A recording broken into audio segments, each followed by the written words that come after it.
Hello everyone, আসসালামু আলাইকুম। Sell journey by সৌরভে আপনাদেরকে স্বাগতম। আমি শেখ সৌরভ, জব করছি সেলস এবং মার্কেটিং এ দীর্ঘ 7 বছর প্লাস। আমার আজকের এই ভিডিওটি ক্যারিয়ার রিলেটেড। তো আমরা যারা এন্ট্রি লেভেল হোক, মিড লেভেল হোক, ফ্রেশার অথবা এক্সপিরিয়েন্স যেই হই না কেন, আমরা ইন্টারভিউ বোর্ডে একটা প্রশ্নের সম্মুখীন হই, সেটা হচ্ছে tell me about yourself, বা নিজের সম্পর্কে বলুন। তো এই tell me about yourself বা নিজের সম্পর্কে বলুন, এই প্রশ্নের উত্তরটা কেমন হওয়া উচিত বা কি বলবো, এই বিষয়টা নিয়ে আমার আজকের এই ভিডিওটি। তো চলুন শুরু করা যাক। আমি প্রথমে একটি উদাহরণ দিতে চাই। রিসেন্টলি একটা মুভি খুব সাড়া ফেলেছিল, সেটা হচ্ছে 12th ফেল, যেখানে একটা আইপিএস অফিসার হয়ে ওঠার কাহিনী দেখানো হয়েছে। তো এই মুভিতে একটা দৃশ্য আছে, সেখানে নায়ক হচ্ছে তার এক বড় ভাইয়ের কাছে যায়। যাওয়ার পরে তাকে বলে যে, ভাই আপনি তো আইপিএস অফিসার হয়েছেন, তো আপনি আমাকে একটু সাজেস্ট করেন যে আমি কিভাবে প্রিপারেশন নিতে পারি। তো তখন তার বড় ভাই তাকে একটা প্রিপারেশন দেয়, অ্যানালাইসিস করে যে এত ওয়ার্ডের পড়ালেখা, অনেক বিষয় নিয়ে আলোচনা করে। তো সেখানে একটা সময় ওই বড় ভাই বলে যে একটা বিষয় লেখার জন্য তুমি 8 মিনিট সময় পাবা। তখন নায়কটা বলে 8 মিনিটে তো অনেক বেশি সময়। তখন তার বড় ভাই তাকে একটা কাগজ এবং কলম দিয়ে বলে, ঠিক আছে 8 মিনিট যখন অনেক বেশি সময়, তাহলে তুমি 8 মিনিটে তোমার নিজের সম্পর্কে তুমি লেখো, যে মনোজ কুমার শর্মা এই সম্পর্কে তুমি লেখো। তখন নায়কটা বলে যে এটা তো অনেক খুব সহজ একটা বিষয় দিয়ে দিলেন। তো বড় ভাই তাকে বলে, ঠিক আছে সহজ বিষয় তুমি লেখো। তো বড় ভাই 8 মিনিট পর তার কাছে ফিরে আসে। আসার পরে তার খাতায় দেখতে পারে যে সে 80টা ওয়ার্ডও লিখতে পারে নাই। তখন তার বড় ভাই তাকে বলে যে তুমি তো বলেছিলে যে 8 মিনিট অনেক বেশি সময়, এবং সব থেকে সহজ বিষয় তোমাকে দিয়েছি, সেটা হচ্ছে নিজের সম্পর্কে।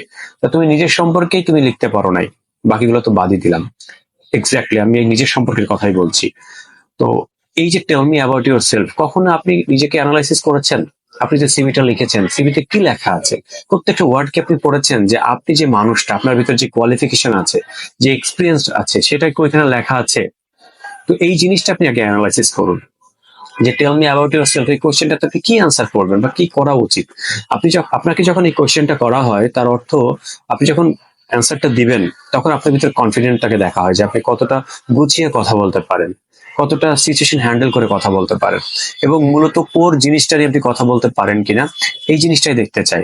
অ্যাকচুয়ালি উত্তর যে নিচ্ছে, মানে ইন্টারভিউ যে নিচ্ছে, সে অ্যাকচুয়ালি কি উত্তরটা এক্সপেক্ট করতেছে, এটা কিন্তু আমি কেউই জানি না, কারণ এটা কোনো অঙ্ক না, এটা নিজের সম্পর্কে বলা। সুতরাং কিভাবে নিজের সম্পর্কে বলবেন, এটা আপনাকে অ্যানালাইসিস করতে হবে। বিলিভ ইট অর নট, আপনি নিজের সম্পর্কে এখনই ট্রাই করেন, দেখবেন 2-3 লাইনের পর আপনি আর বলতেই পারবেন না। হয় নিজের সম্পর্কে, নিজের নাম, বাবার নাম, লেখাপড়া করেছি, তারপরে পরের লাইনটা বলতে পারবেন। তো এখানে আপনি কি করতে পারেন, যে নিজের সম্পর্কে বলার এই কোশ্চেনের অ্যান্সারটা হবে এরকম: ধন্যবাদ স্যার আমাকে প্রশ্ন করার জন্য। আমার নিজের সম্পর্কে যাবতীয় তথ্য আমার সিভিতে আছে, যেটা আপনার হাতে আছে।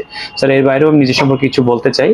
তখন আপনি আপনার স্ট্রেংথ বা স্ট্রং পয়েন্টটা উল্লেখ করলেন, আপনার উইকনেসটা উল্লেখ করলেন। তারপর আপনি ট্রাভেল করতে ভালোবাসেন, এটা বললেন। আপনি নতুন জিনিস শিখতে আগ্রহী, আপনি এটা বললেন। তারপর লাস্টে আপনি অ্যাড করে দিতে পারেন যে I am willing to work anywhere in Bangladesh, এই ধরনের।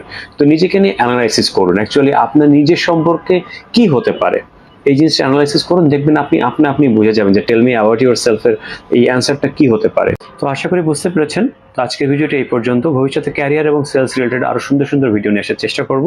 সে পর্যন্ত ভালো থাকুন, আমার চ্যানেলটি সাবস্ক্রাইব দিয়ে রাখবেন। ধন্যবাদ। আল্লাহ হাফেজ। আসসালামু আলাইকুম।